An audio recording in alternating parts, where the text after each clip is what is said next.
Happy Thursday morning to you. This is the Field Notes Podcast. I'm Jake Rowe. She is Braelin Smallwood, the incomparable Braelin Smallwood. And we got a good show. We got a very informational show and a lot to talk about. We got GON field editor Taylor Rampley is going to come on later. We're going to talk a lot of turkey hunting. We're going to talk some deer hunting. Taylor is going to share some opinions that I think need to be shared, and some things that need to be talked about, some things that need to be discussed. A little faith, a little family, and a lot of hunting. Also, it's raining acorns in the Peach State, Braelin. You were out in the woods. I've been out in the woods. We've seen the acorns on the ground. We're going to talk about kind of what that means for the Georgia hunter.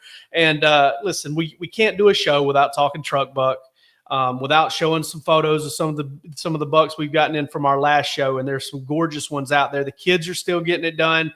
And Braelin, from what I understand, you used a tag over the weekend. I finally got it done.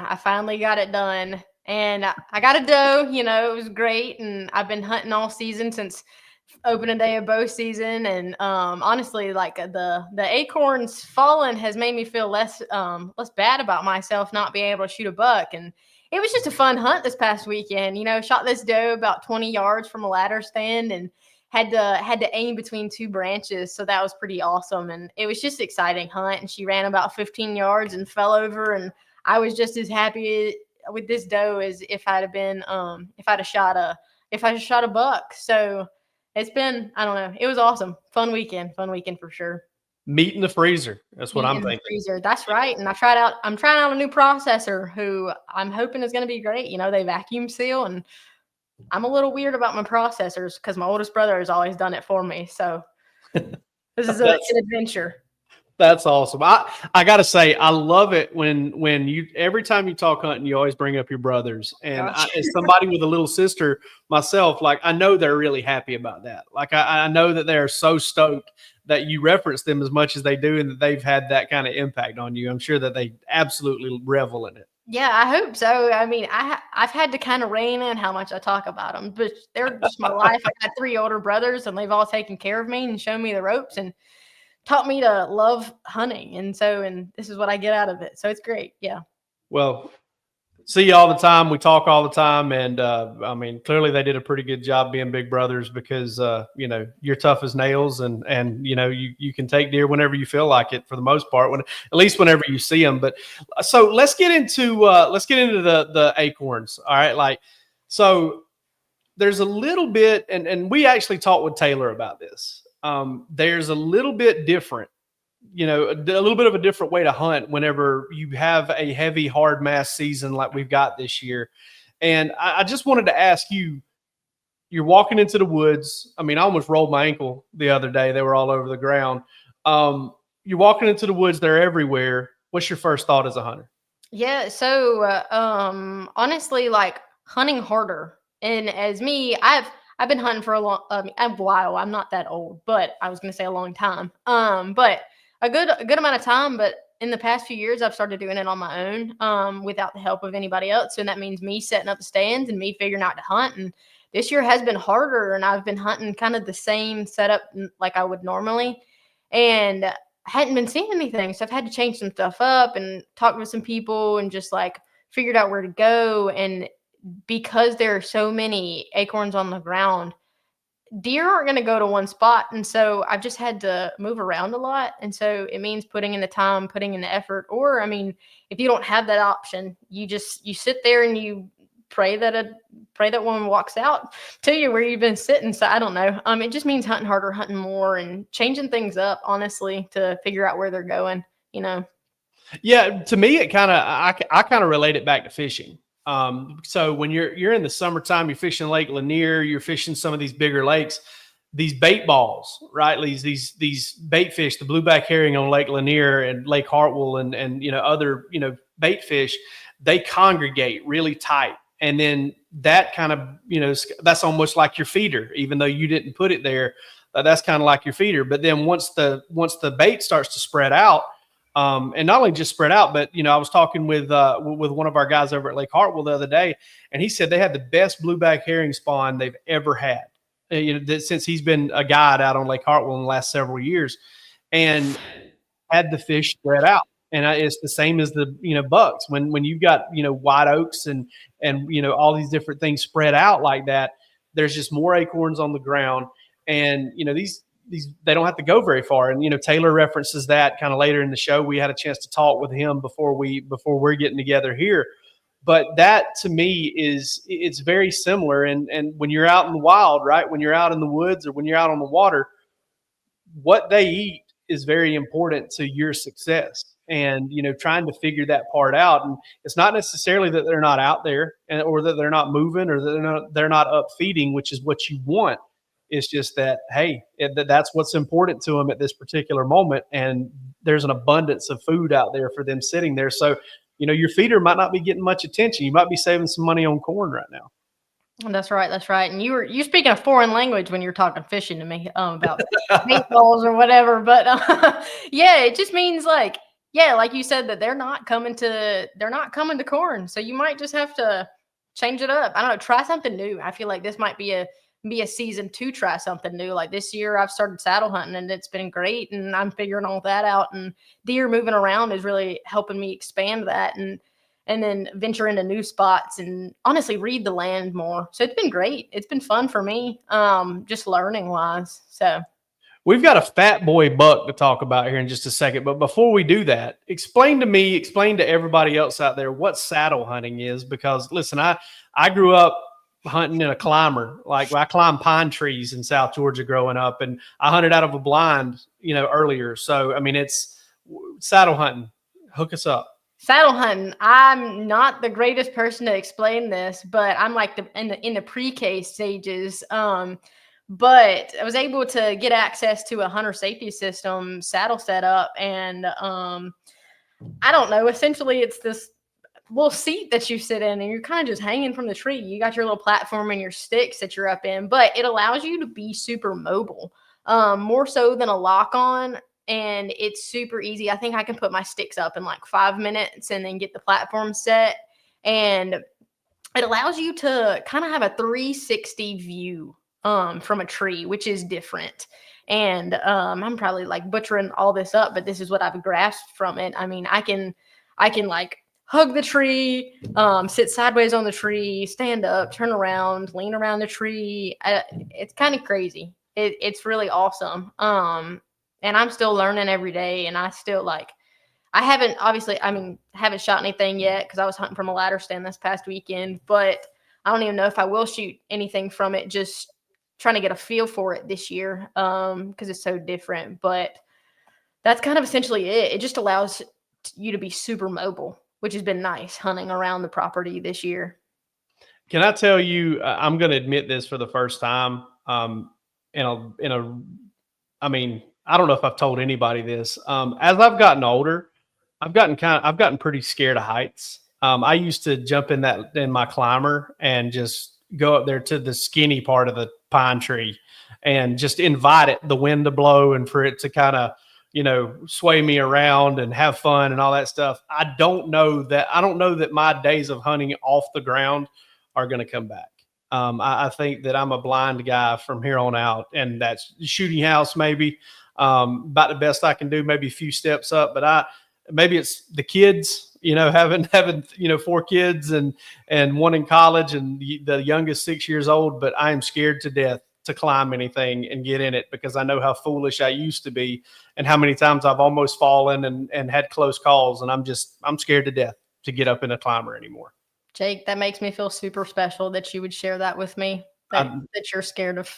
But yeah. I get it. I mean, that's why it's like I'm always wearing my harness and I'm never not wearing it. And I don't make fun of people, but I yell at people if they don't wear a harness. And I get it. And that's what's crazy about like hunting out of a lock on is the tree's sitting there like this and you're sitting there like this. Yeah. You better not go on a super windy day because you're going to be scared. But the saddle's pretty cool. It was very scary the first time I actually had to trust the rope because you're just tethered by a little rope, and it made my heart elevate a little bit. But no, you're not.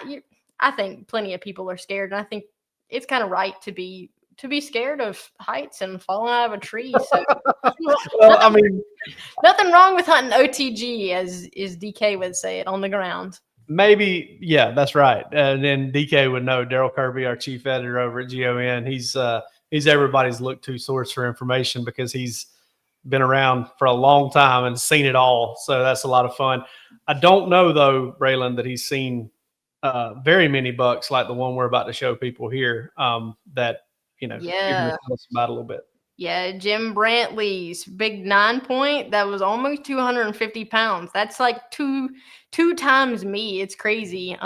This deer, not a whole lot of mass up top in the rack. I mean, probably would have scored 120s, I think is what he said, but huge body. And it's crazy. Like, this was a good mature deer. It's an awesome deer. And I know people are after those booners, but that's not always the deer that, I mean, you can go after. Look at this. The body's just huge, like 249 pounds. I think that's crazy. I mean, I think he said his processor rarely gets out the scales for anybody, but realize like how big of a dude this was. And that's just an awesome feat. And right in the neighboring county that I hunt at, Athens-Clarke County, they've got some big deer there. But I know you talked with him on the phone for this interview. Did he say anything that like how excited was he about this deer? Oh, he was very proud of it. I mean, and rightfully so. I think about it, Braelin, like, listen, there are a lot of good deer killed in the state of Georgia, around the country. And Jim was telling me, hey, I've hunted in the Midwest. I've been out to Iowa. I've been all over the Midwest. And, he's killed 260, 270 pound deer out there where they're definitely more prevalent than they are in the state of Georgia. But I look at a deer like this and I think to myself, like, all right, you can kill some 150, 160, 170 inch, 180 inch deer, the scores through the roof. I haven't heard of very many deer being killed this big, like Jim said, the first thing he thought of when he saw that trail camera, you just see his brisket hanging. You can just see the kind of the mass of this animal.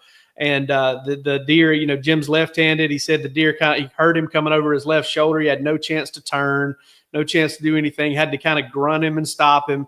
249 pounds is what this thing weighed officially. And he sent us a picture of the scale. And I thought the funny part for you, you mentioned it, was, the processor was like, listen, I don't tell everybody I've got a scale, but we got to get this one on a scale. Yeah. We got to get it on there now. But yeah, Jim told me that he is in the construction industry. They've got a development. He got permission to hunt kind of on the backside of that development.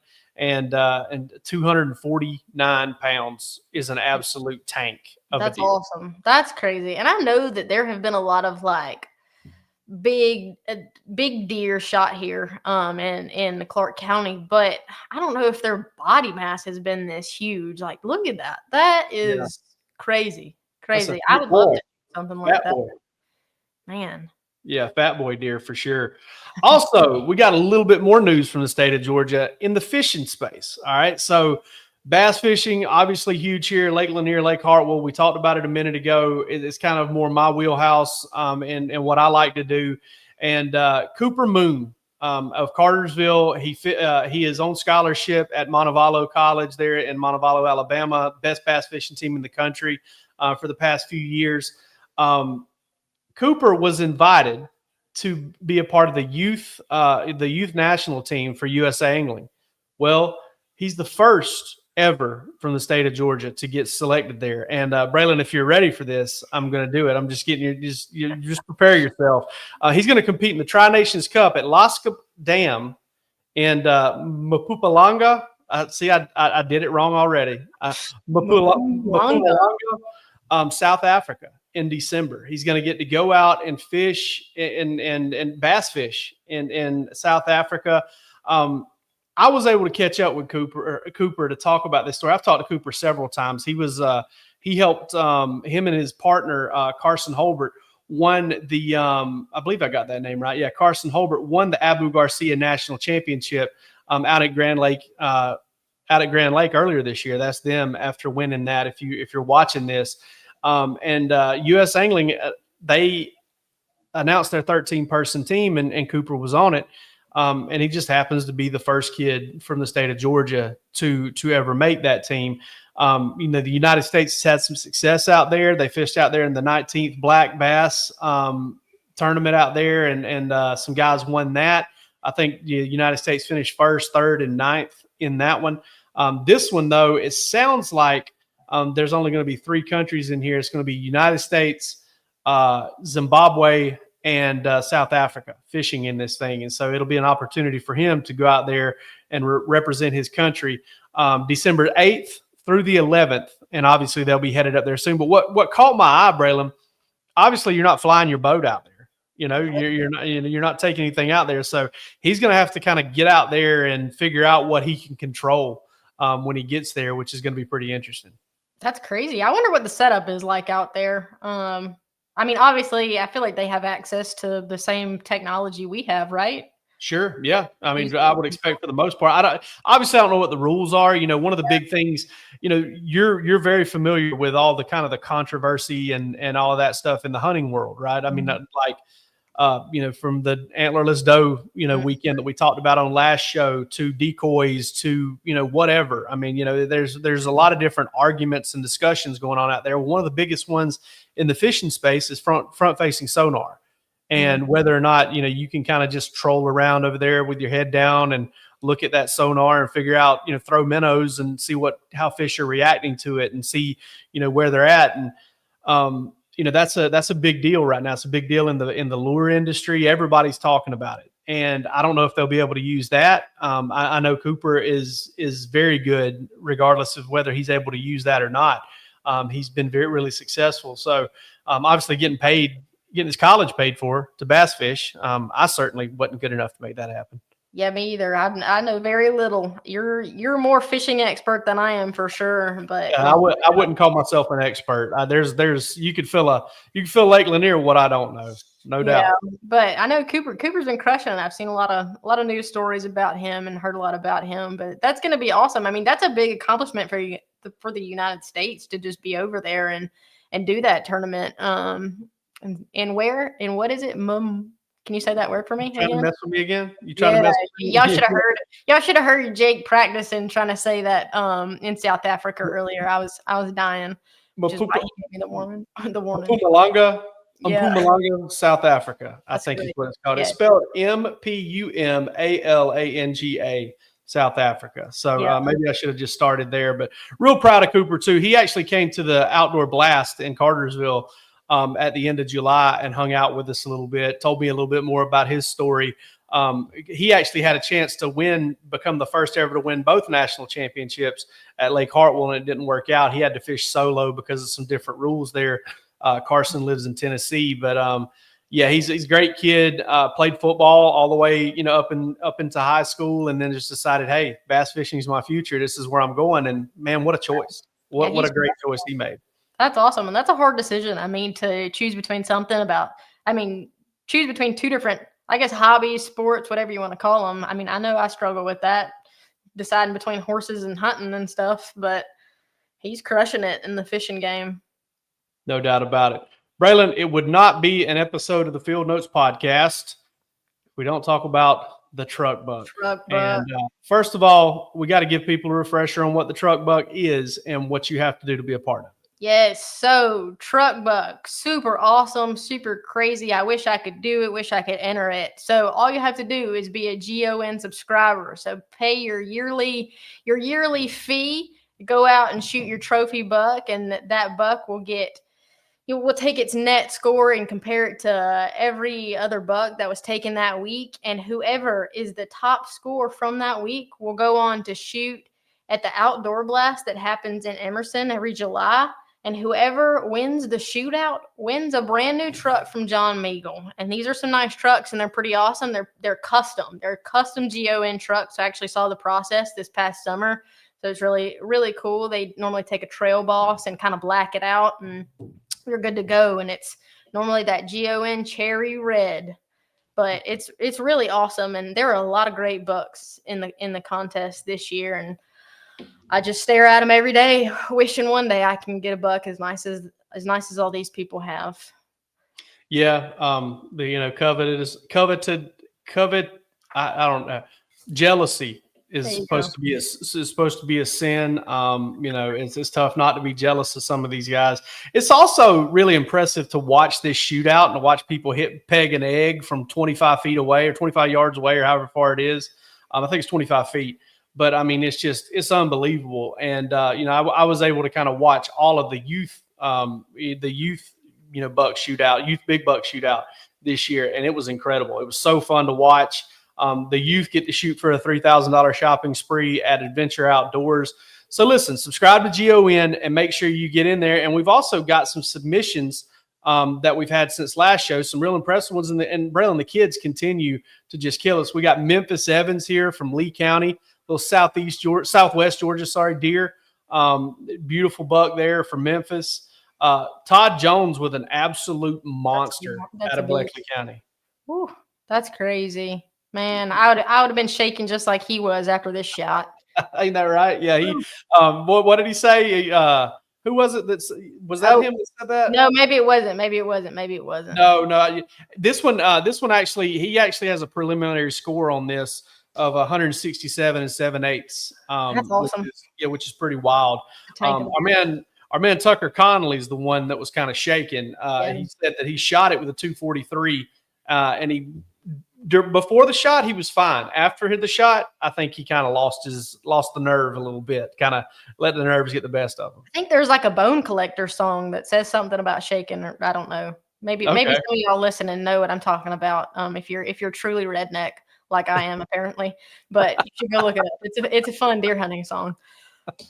If you're truly redneck like I am. Wyatt Richards, third chance encounter. He'd seen this buck 2 times during bow season and just couldn't get a shot at it. Hey, man, Wyatt, might want to go play the lottery, buddy. For a buck like that to get a third shot at it, that's a good deer up in Pickens County. Did he shoot that one with a bow? Do you know? I don't know. I didn't catch that part as whether or not he got it with a bow or not. But he told part of his hunt story over at GON Truck Buck. We got a whole section for this too. If you ever want to come over and kind of see all of the different submissions into the Truck Buck, you can look at them one by one, and each one of them kind of tell you what they want you to know as far as where they took that buck. There are no GPS coordinates in there though. I guarantee you that. But just seeing the differences in all the deer is awesome. It is. You're just seeing where the different places they've killed. Matt Gravitt right here out of Pike County. There wasn't a whole lot of detail on this one, Braelin. It's a gorgeous deer, but I feel like we've seen. We've talked about Worth County, and we've talked about what was the other? Peach County, right? Pike County has also had several. I feel like entries into the Truck Buck this year, and a lot of deer people are proud of out of there too. For sure. This one's got super tall tines. This is awesome. I can't imagine what I'd do if I saw this deer. I probably wouldn't be able to draw my bow back. Yeah, I would. I'd be nervous too. That one would make me. And that looks like a big deer too. I guarantee you that deer is over 200 pounds. Oh yeah. And Asher Halsey. All right. So actually, let's go to Chad Myers here real quick. Chad Myers, first 20 minutes of the season, first 20 minutes of his hunting season of his first hunt. He kills this one out of Brooks County. I believe it 12 point out of Brooks County. That's another kind of southwest Georgia deer, right there next to Lowndes County, Valdosta. Brooks County's they play some good high school football down there too. But yeah, that's a good one too. And then Asher Halsey. I wanted to bring up the hunt story on this one, Braelin, because Asher, this is really cool. And as don't have it pulled up yet here on the screen. You can see once I do though. How long this hunt story is. And we don't get many of these where, you kind of get a long one. But the fun part about it for me was when his dad it sounds like his dad's writing the story. There's it was the third morning of the traditional long weekend hunt where 3 generations of Halsey men camped out and survived on Ritz crackers and jerky. That's awesome. Dude, if that's not what this is all about, I don't know what is. Yeah, that's incredible. Just the Ritz crackers and jerky alone at a camp. Even if you don't shoot anything, that's still a fun weekend. Awesome. Yeah, and his dad, took his gun, says, well, if I figure the buck is out of your range, I'll take a shot at it. It's every man for himself a little bit out there. I think at one point he asked him if he's going to go. I don't think he had his shoes on, and he asked him, hey, are you going to go out there and hunt this thing barefooted? Yeah. this is what it's all about. And you can get some more pictures of this one. I mean, that's a gorgeous buck for Asher. Just an incredible harvest for him. That's another big deer too, by the way. I mean, you can tell he's a hoss. For sure. Yeah, no doubt. So congratulations to everybody that's in the truck buck. And if you're not a subscriber, jump in. $24.99 for a whole year's worth of subscription. You get a GON magazine to your inbox for a little over $2 a month.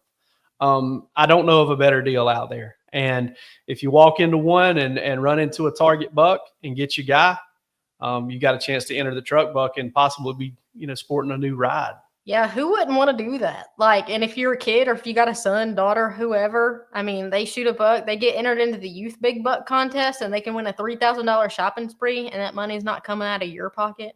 That's right. Yeah, school shopping. Just in time for school shopping too. Oh, yes. Incredible. Yeah. All right, let's Braelin, let's do what we got to do here and talk to our good friend Taylor Rampley, GON field editor. He's going to spill some knowledge on us, and it's a lot of fun. Can't wait. All right, here we go, Braelin.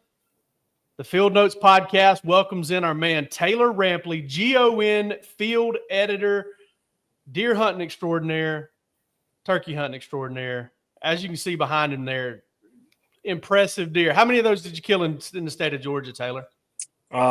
Just one on that wall. That's Kansas, Oklahoma. I keep my good deer from out west inside. All my Georgia deer and other places are they're out in the barn. So, gotcha. That's where the real work's done. Anyway, we appreciate you, man. Thanks so much for coming on. And let's jump right into it, man. I mean, you're a field editor with GON. Tell us what that entails and what kind of connected you to GON to begin with. Oh, well, I mean, I think for anybody that grew up in the state of Georgia, GON has been a staple. It's always been in my house. You can go to the local gas station up the road and pick it up. It's just always been around back from the days of GON TV. I think, like I said, if you grew up anywhere in Georgia and you're anything in the outdoors, you know what GON was. I ran into Kimberly at one of the shows that GON has, a GON Outdoor Blast, and we just started talking and hit it off. And I really don't know how this all came to fruition, being a field staff editor. I really don't know. I think it was just an opportunity that was there, and we all kind of came together and jumped on it, and it's been great. It allows me an opportunity to document more and write down everything that I get to do already with or without GON. It just allows me the opportunity to kind of document it, write about it, research about it, and then give it to the reader. Would you say it's made you a better hunter? Yeah, I definitely would. Talking to some of the biologists, some of the state agencies, DNR, talking to some of these guys, and having the opportunity to interview other great hunters across the state. I put some of that in my bag to use for sure. I love that you're able to share with new hunters and share your experiences and just I guess tell it in a different way that some people might not be able to go out and get it for themselves. Like your videos, I love them. And that's just an easy way to share some knowledge and spread some information. So that's awesome. But I know you're a big turkey hunter, big bow hunter. What would you consider your main wheelhouse, your main area of expertise? I'm definitely not an expert at anything. I'm just going through life trying to figure it all out. But my number one gig is without a doubt turkey hunting. I mean, if you told me that I could only do one for the rest of my life, it would be turkey hunting. Now, I love to bow hunt for whitetails, no doubt about it. That was my first passion was deer hunting. Then it slowly transitioned into only bow hunting them. But yeah, turkey hunting, that's my jam for sure. Yeah. And I know that there's one thing in common that all turkey hunters share, and they're all kind of a little bit crazy, a little bit nuts, but it's just that love of it. What is it about turkey hunting that you love? I don't get it. Make it make sense to me. I can't put my finger on one thing. I mean, all the way from Turkey season is a short season. If you're lucky and you get to travel across the country, like a very few of us do, your season's a little bit longer. But for the average guy, your turkey season is extremely short. It's more of I tell my wife all the time, it's more of a sprint, not a marathon. Deer season is without a doubt a marathon. I mean, we have one of the longest deer seasons in the country. But turkey season's quick, and you got to be able to capitalize as quickly as you can. And you're not guaranteed another sunrise. So I love being able to get out there, especially with my kids and my best friends, and watch the sun come up and listen to the turkeys gobble, and the chess match of it all, the cat and mouse. I know this might not be a popular opinion, and I've done it. I've done it multiple times, but I like to do it kind of the old school way, especially as of the last 8 years, 10 years or so. I don't use decoys. If you use them, that's fine, to each their own, but I don't use decoys. I like to use the lay of the land. I like to call the turkey to me. I like, get up on a high point, set up in the morning, listen for the turkey, make a move on them, call the turkey to you. Strategy. I think the strategy of convincing that turkey to come to you, and then the gratification that you get once it all comes together, man, that's what does it for me. It's a different kind of it's a different kind of feeling. I don't know how to explain it. I know that I'm eat up with it, and I can't put my finger on one specific thing. When did that happen for you? As far as like, when did you get that turkey hunting bug? First time I went turkey hunting, I was 12 years old with my uncle. Yeah, me and my dad and his brother, my uncle Donald, and my little brother. He took us to a little place in Canton, Georgia, not far from here. And instantly I knew it was different. I was a very hyper kid growing up, couldn't sit still, loved to deer hunt, but couldn't sit still. Sitting in a deer stand was a lot to ask of me. And turkey hunting, I was like, hey, like, this is more my speed. We can move around, we can talk a little bit more as long as we're whispering. We're getting to interact with the animal. Yeah, that was instantly when I knew. And then, of course, when you turn 16 and you get your driver's license, son, I hit the road. And if there was public land anywhere near me, or somebody gave me access to private land, didn't matter where it was, I was in the woods turkey hunting. Now, are you a private land hunter or a public land hunter more so? Yes. Okay. If it's got turkeys, yeah, and I'm allowed access to it, yeah, I'm gonna hunt them. It doesn't. I don't care if you were to tell me there's turkeys in Alaska and somebody's got some land up there that they're willing to let me hunt. I'll figure out a way to get up there. It doesn't matter. Yeah, that's awesome. Okay, so just looking at a little bit of the statistics of just the turkey harvest rate. So back in like 2021, 22 was COVID, and obviously people were quarantined and they didn't have anything else to do. So more people were taken to the woods. And like, yes, that was good to get people out and encourage them to hunt. Do you think it had a negative or positive impact on like the woodsmanship of turkey hunting? Man, it's such a double-edged sword, right? Because working for GON and some of the other folks that I have the opportunity to work for, obviously we want to get more people involved in the outdoors, right? Because that's the only thing that's going to keep this thing alive for the next generations to come. 2020 and 2021 definitely kind of put a damper on things. I'm not sure exactly what the numbers were, but I do know that it was either 2020 or 2021. It was almost double the amount of turkeys killed. This is a study based out of Tennessee, I believe. Almost double the amount of turkeys were killed. And then the following year, it was almost half of that amount was killed. I don't know the exact numbers. I just know it was a drastic change. I think COVID did allow the opportunity for a lot of people to get involved in hunting turkeys. But for people like me and the people that I'm closest with in the turkey hunting world, if you will, that didn't stop them from turkey hunting, going out and being able to find turkeys. One of the downsides that I do find is a lot of agencies, and I'm not going to name any names, but a lot of agencies essentially took opportunities out of my hands. Public land, it's a quota system now. It's in my backyard. I'm no longer, that's where I cut my teeth. And now I'm no longer able to just go turkey hunting because of the declining turkey population. They shortened our season. It was already a short season to begin with. They shortened our season, took away one of the turkeys that we could kill. And if you look at statistics, the average number of people that actually killed the third turkey in Georgia was very, very low. Most of the time people kill their one or their two, and then they go home, they call it quits. But for a lot of the other folks, they wanted that third. I mean, they're that passionate about it, and they love it. They love it that much. So, I don't know. I have mixed feelings about it. I'm going to keep turkey hunting as long as I'm allowed.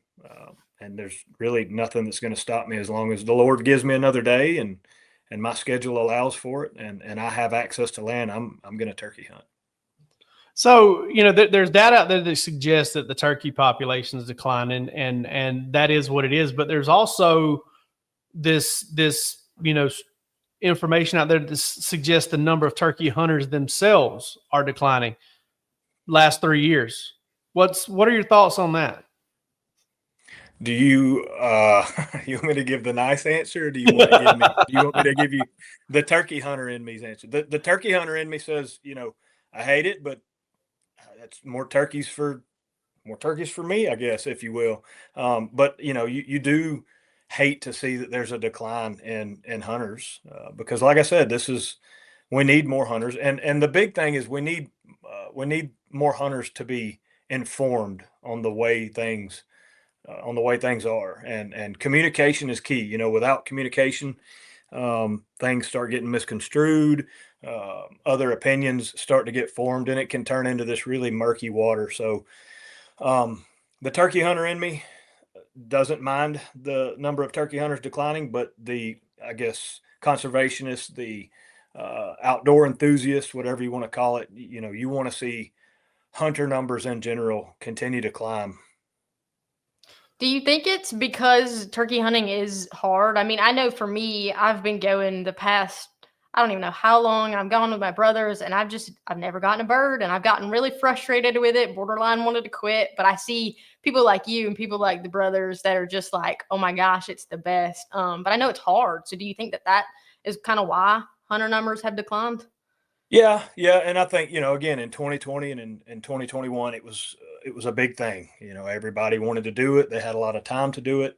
And that was kind of what I was hoping, I guess, if you will, that we saw this huge influx of hunters, and I kind of knew this would happen to where you have this giant jump and guys and gals that are turkey hunting, and then for whatever reason, it's hard. Other things, jobs come back.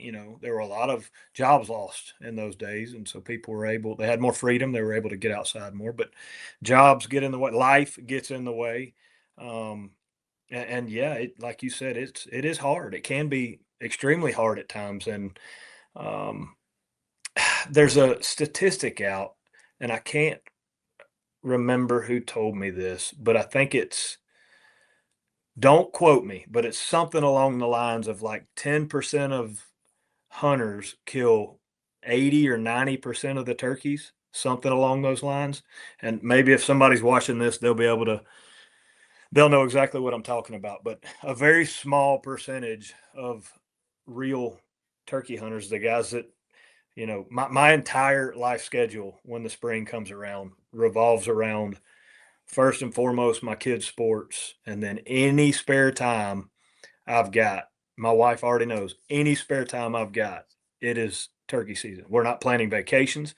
My daughter's birthday is on April 1st. And for the last 6 years, I have spent April 1st morning in the turkey woods, and I've killed a turkey on her birthday, and then I'm able to come home around lunch and spend the day with her. But yeah, I don't know what we were thinking having a kid right in the middle of turkey season.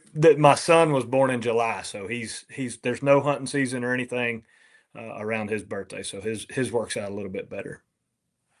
Yeah, my kids were born March, April, and May. Those You are ain't no turkey hunter. Yeah, you're right. I've never gone. I've never even gone turkey hunt. I've deer hunted, dove hunted, quail hunt. We used to run fox. Love to fish. Never been turkey hunting. That's what you're here for. That's why you and I have become friends, is so I can go turkey hunting. So that's why the Lord puts you in my life. I'd be glad to take anybody that wants to go.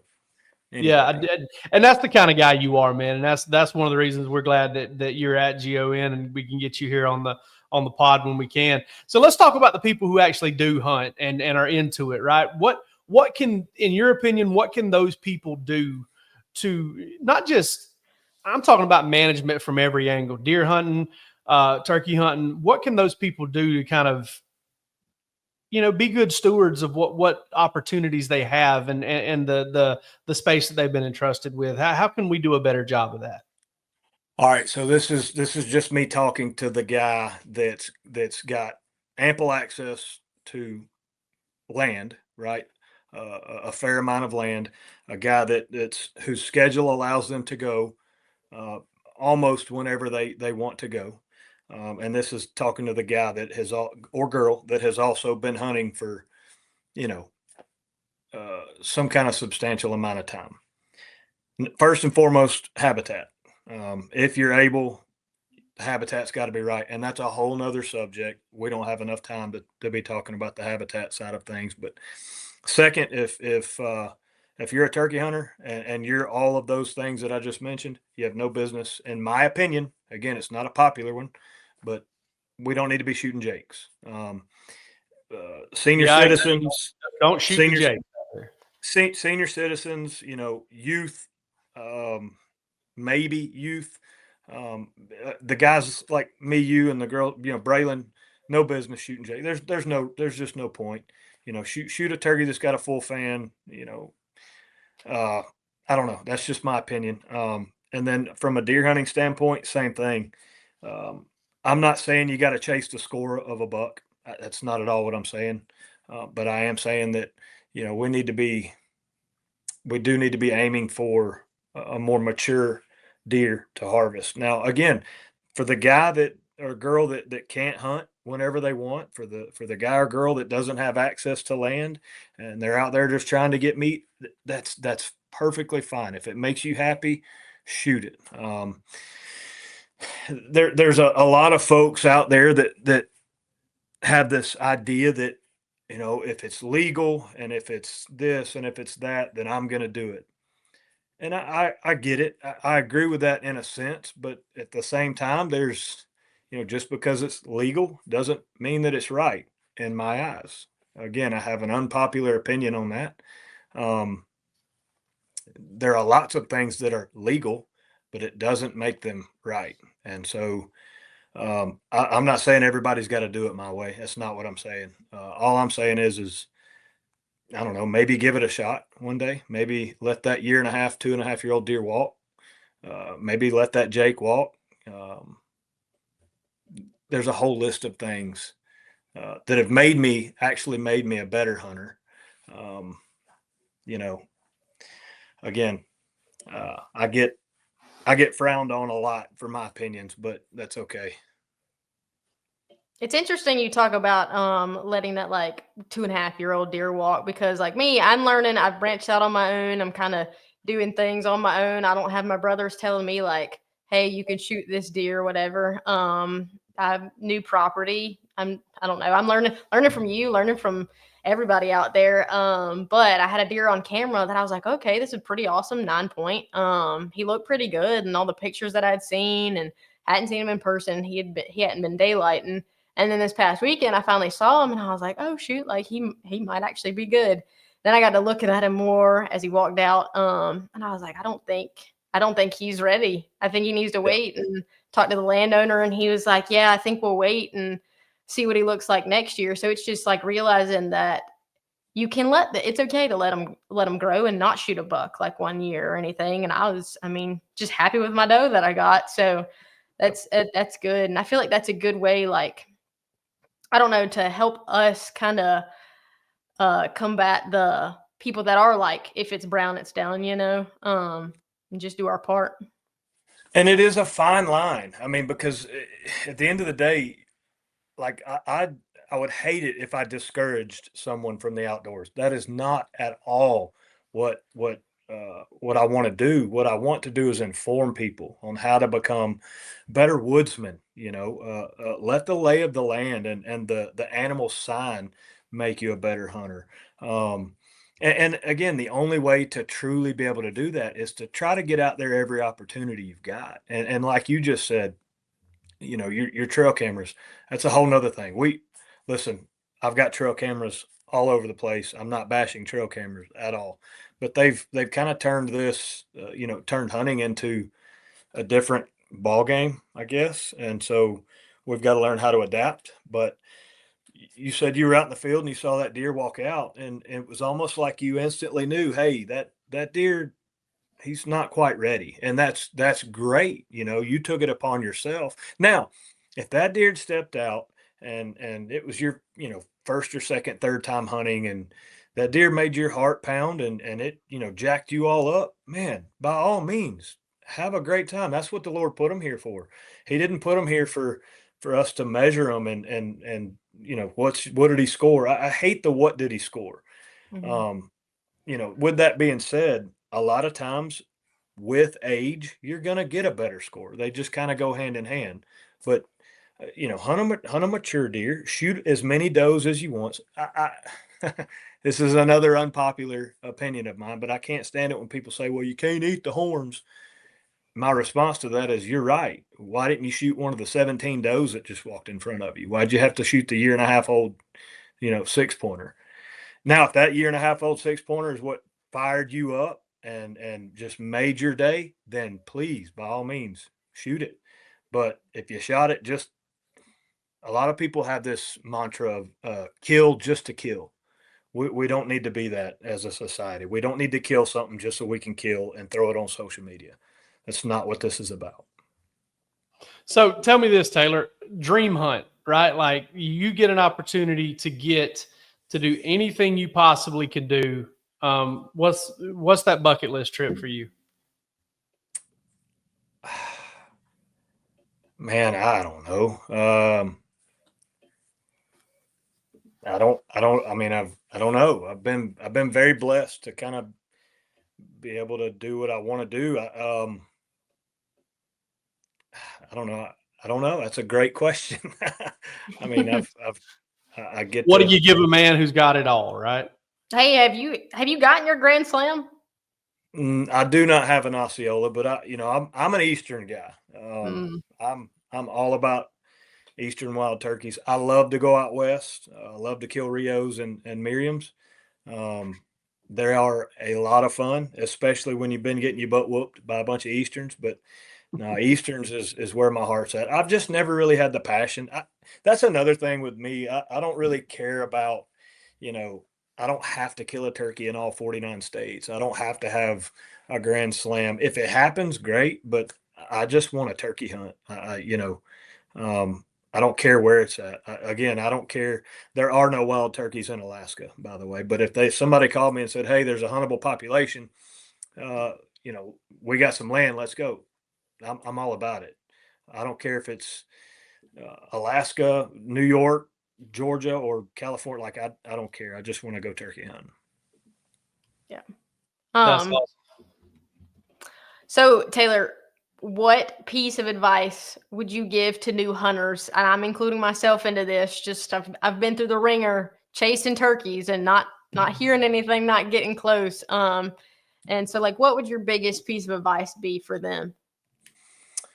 One of the things that really helped me was just be willing to listen. Be willing to listen to people who have done it and who have, I guess, the track record of being able to back it up, if you will. But at the same time, be careful to who you're listening to, because I don't know. Once you listen to some people and kind of get that in your mind, it's hard to get it out. There's not one way to turkey hunt. There's not one way to deer hunt. There are lots of different ways, and everybody needs to make it their own. But I would say just be willing to be a sponge.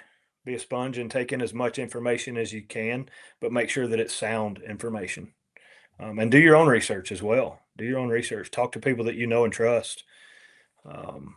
So yeah, that's what Yeah. I was saying. Get out there. I mean, boots on the ground for sure, if you're able. And I know a lot of the listeners and a lot of the readers, they're not able to go as much as the next guy. But if you're able, and take your kids, take your wife, take your girlfriend, take your granddaddy, get out there and learn, Yeah. So, and in the modern age of YouTube, I know it's super popular. People are watching YouTube left and right, trying to learn. And I know it's been on in the house all the time when I've been at our house. But who would you recommend listening to or learning from, watching and seeing how they hunt and do that if someone were to go down that path and watch YouTube to learn that way? Dave Owens, Pinhoti Project, for sure. Without Yeah. a doubt. I mean, that is my speed. That's my style. No decoys. Find a piece of ground that you may or may not have ever stepped foot on. Find a turkey and go kill him. And again, that's one of those things. I'm not saying that's the way you have to do it. What I am saying is, man, when you finally are able to seal the deal on that, the gratification, the feeling that you get, it's unlike anything you've ever experienced. You cannot explain it. You have to try it to get it. And it's hard. Like you said at the beginning of this, it's hard. And not everybody wants to do the hard thing. I love a challenge. I love a good fight. I love doing the hard things. Preach that to my kids all the time. We're going to do the hard things. We're going to be different. We're not going to do it the easy way. And, I hope that at the end of the day, it's made me and my family a little bit better. I try to not cross the line of being stubborn, because there is a fine line there. But yeah, we love doing the hard things for sure. Man, that's admirable for anybody out there, and I would encourage everybody to listen to that part of it. Is doing the hard things. There's a lot of gratification, delayed gratification that kind of comes out of that, and discipline, and a lot of rewards that come with it too. Before we let you go, though, something we talked about early in the show, both Brandon and I. Man, it's raining acorns, right? Yeah. It is a heavy acorn season. They're all over the place. Have you observed kind of the same thing in kind of your time in the woods, and what does that mean to you as a hunter? Yeah, it's definitely we're definitely having a really good hard mast crop this year. There are acorns everywhere, from pin oaks, water oaks, white oaks, red oaks, you name it. They're everywhere. Deer eat them at all different times because of the tannic acid in them. But you and I were talking off air before this, and I was fortunate enough to interview Ryan Watts, who's in Region 2 with the state of Georgia. He covers a lot of the woodlands in the northeast portion of the state. And we got to discussing the mast crop production this year. And the way that they do it, I believe they do it sometime in September. The way that they do it is actually for a bear study.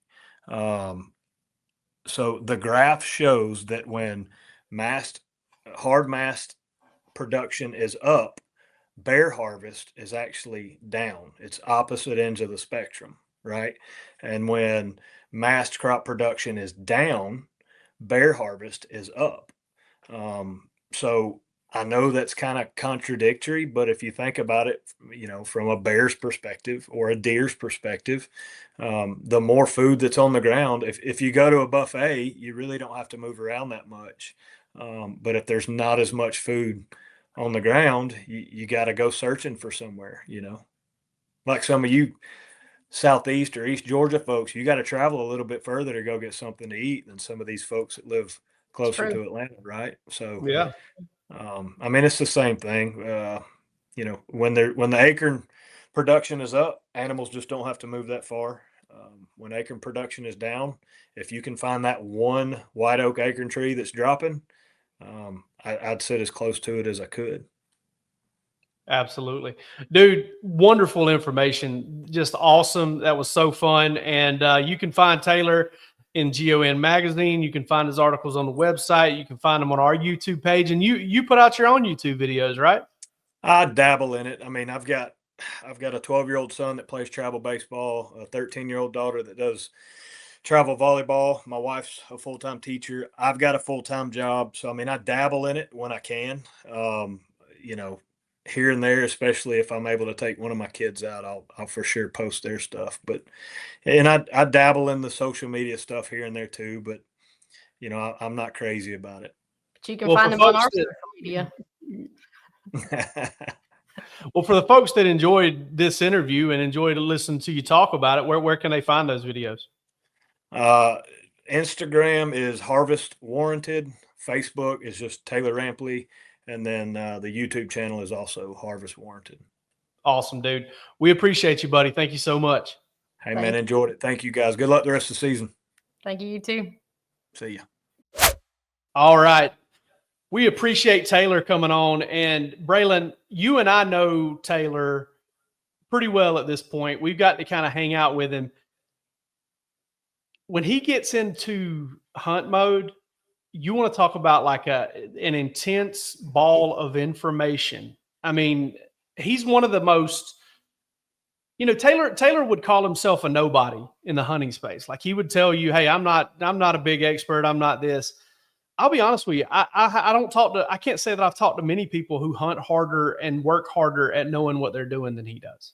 Right. And honestly, like, I mean, most people that are consider themselves nobody, they know a lot about hunting and they're the true good hunters. Not saying that other people aren't, but they're the ones, it's the people that sit idly by that like have all this knowledge that are willing to share, that are the ones like, that's who I want to learn from. The ones that are very humble in the, hey, I'm not an expert. This is just what I've learned and what I think, and this is what I want to share with people. So that's super awesome about Taylor. And I've loved learning from him, and I can't wait to learn from him about turkeys and in turkey season. And hopefully he'll take me to hunt and I can finally shoot my first turkey, but just learning from him is awesome. Yeah, I'm trying to figure out something I've got worthy of trading him for a good turkey hunt. So I'm still working that part out because I do want to go really bad. And I've always wanted to, you know, growing up, South Georgia just wasn't the spot to turkey hunt, period. And then now it's a lot better spot. I see a lot of people doing it more and more, and it got more prevalent as I got older. And, you know, obviously got into college and kind of fell out of it. And, you know, I've shared that story about the fishing and all that stuff. But I'm going to go turkey hunting with Taylor, even if I have to like stake him out at his house and follow him out there and just show up with my stamp and you know, my hunting license or whatever, and just be like, hey, you got no choice. I'm here now. We're together. Yeah, I don't know if Taylor's that type of a guy. I think Jake, if you just ask him, say, "Hey Taylor, I really want to go turkey hunting. Can you take me?" I think he'd be more than happy to do that. That's what I did anyways. Borderline kind of enforcing him to take me, not really, but he did offer. So I think if you just ask him, I think he'd be fine with taking. And I feel like I owed him something, you know. Then I feel like I owed him something. I don't know. I mean, just your friendship and your presence is enough to warrant a turkey hunt, I guess. You're nice. Oh, Braelin's laying it on thick today. She's coming in hot. Well, I did make fun of you for saying that Mumpalonga, whatever. Yeah, you did. And you kind of made fun of me for being scared of heights. So. Just a little bit. I got it. You made me feel better about that. Yeah, you did all right. Guys, I've had a lot of fun today. So it's such a blessing to be able to come to you guys and talk about the things we love. We want to encourage you once again, get outside, go have fun, experience the outdoors, enjoy God's creation, and be thankful for it and thank him for it. We would love to hear stories about that and everything else. We're going to be back next Thursday for the debut of our good friend, Kimberly Lee. She's going to be joining me here. Braelin's going to get a week off, and we're going to talk to Cade Brock of DGD Outdoors, former Georgia football player who has an absolute burning passion to get student athletes outside fishing and hunting and being a part of those things. We can't wait to have him on.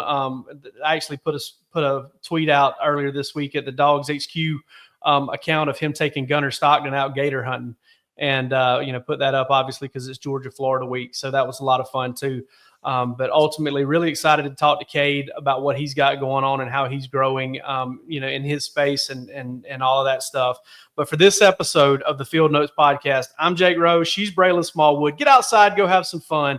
And in the meantime, we'll be putting together another great show for you. Y'all take it easy. Catch you later.